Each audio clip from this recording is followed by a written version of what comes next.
স্বাৰ্থ জুবিন গাৰ্গক স্থিতিক সমৰ্থন জনাইছে শিল্পী অংগৰাগ পাপন মহন্তই। জুবিন গাৰ্গক বিজেপি বিধায়ক শিলাদিত্য দেৱৰ সমালোচনা সন্দৰ্ভত পাপনে কয় যে শিল্পীৰ স্বাধীনতা খৰ্ব হোৱাটো উচিত নহয়। নাগৰিকত্ব সংশোধনী বিধেয়কৰ তীব্ৰ বিৰোধিতা কৰি জাতিৰ সংকটত সকলোৱে এটা মতত উপনীত হ'ব লাগে বুলি মন্তব্য কৰে পাপনে। প্ৰত্যেক অসমীয়াৰ এইটো একেটাই মত আৰু ইয়াত বেলেগ এটা মত হোৱাৰতো একো প্ৰশ্ন উঠাই নাই। গতিকে একে মততে আছে আমি চবেই আই থিংক। গতিকে সকলোৰে প্ৰত্যেকজন অসমীয়াই অসমৰ হিততে ভাবিব মোৰ মতে। শিল্পীয়ে গান মানে অকল সুৰে নহয়, শিল্পীয়ে এখন সমাজৰ এটা মেছেজো এক্ৰছ কৰে। এজন শিল্পীয়ে পেইণ্টিং হওক যি হওক আমি মেছেজ, গতিকে শিল্পীৰ ফ্ৰীডমটো থাকিবই ক'বলৈ, তাত একো হ'ব নালাগে, মোৰ মতে প্ৰশ্ন উঠিব নালাগে। আৰু ইফালে সভা বিতৰ্ক সন্দৰ্ভত প্ৰকাশ কৰিছে অংগৰাগ পাপন মহন্তই। আইনৰ ওপৰত তেওঁ সম্পূৰ্ণ বিশ্বাস আৰু আস্থা আছে বুলি প্ৰকাশ কৰি কয় যে আইনে সঠিক বাটেৰে যাব। অতি শীঘ্ৰেই তেওঁ অসমৰ দৰ্শকৰ মাজলৈ ঘূৰি আহিব বুলি প্ৰকাশ কৰে অংগৰাগ পাপন মহন্তই। সম্প্ৰতি বলিউডৰ কেইবাখনো নতুন ছবিৰ কামত ব্যস্ত আছে অংগৰাগ পাপন। দত্তৰ জীৱনৰ আধাৰত নিৰ্মিত ছবি সঞ্জু বাবাত শুনিবলৈ পোৱা যাব পাপনৰ গান।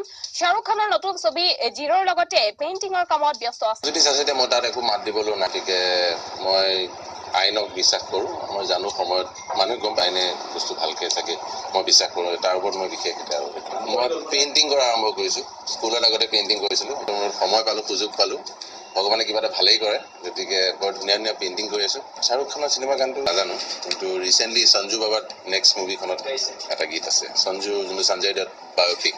2 বছৰ হ'ল মই প্ৰগ্ৰেম নকৰা, 2 বছৰ হ'ল, যোৱা বছৰ কৰা নাই। মই আশা কৰোঁ সোনকালে উঠি আহিম। স্বাৰ্থ জুবিন গাৰ্গক স্থিতিক সমৰ্থন জনাইছে শিল্পী অংগৰাগ পাপন মহন্তই। জুবিন গাৰ্গক বিজেপি বিধায়ক শিলাদিত্য দেৱৰ সমালোচনা সন্দৰ্ভত পাপনে কয় যে শিল্পীৰ স্বাধীনতা খৰ্ব হোৱাটো উচিত নহয়।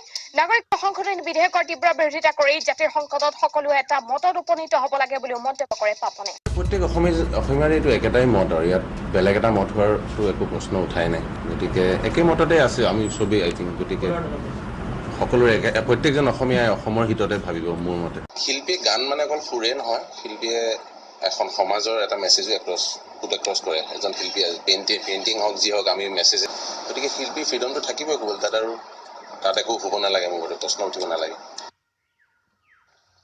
আৰু ইফালে সভা বিতৰ্ক সন্দৰ্ভত প্ৰকাশ কৰিছে অংগৰাগ পাপন মহন্তই। আইনৰ ওপৰত তেওঁ সম্পূৰ্ণ বিশ্বাস আৰু আস্থা আছে বুলি প্ৰকাশ কৰি কয় যে আইনে সঠিক বাটেৰে যাব। অতি শীঘ্ৰেই তেওঁ অসমৰ দৰ্শকৰ মাজলৈ ঘূৰি আহিব বুলি প্ৰকাশ কৰে অংগৰাগ পাপন মহন্তই। সম্প্ৰতি বলিউডৰ কেইবাখনো নতুন ছবিৰ কামত ব্যস্ত আছে অংগৰাগ পাপন। দত্তৰ জীৱনৰ আধাৰত নিৰ্মিত ছবি সঞ্জু বাবাত শুনিবলৈ পোৱা যাব পাপনৰ গান।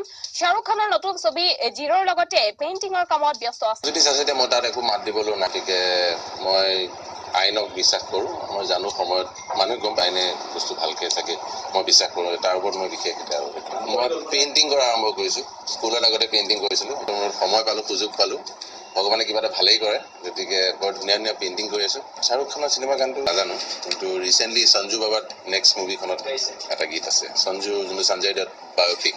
2 বছৰ হ'ল মই প্ৰগ্ৰেম নকৰা, 2 বছৰ হ'ল, যোৱা বছৰ কৰা নাই। মই আশা কৰোঁ সোনকালে উঠি আহিম।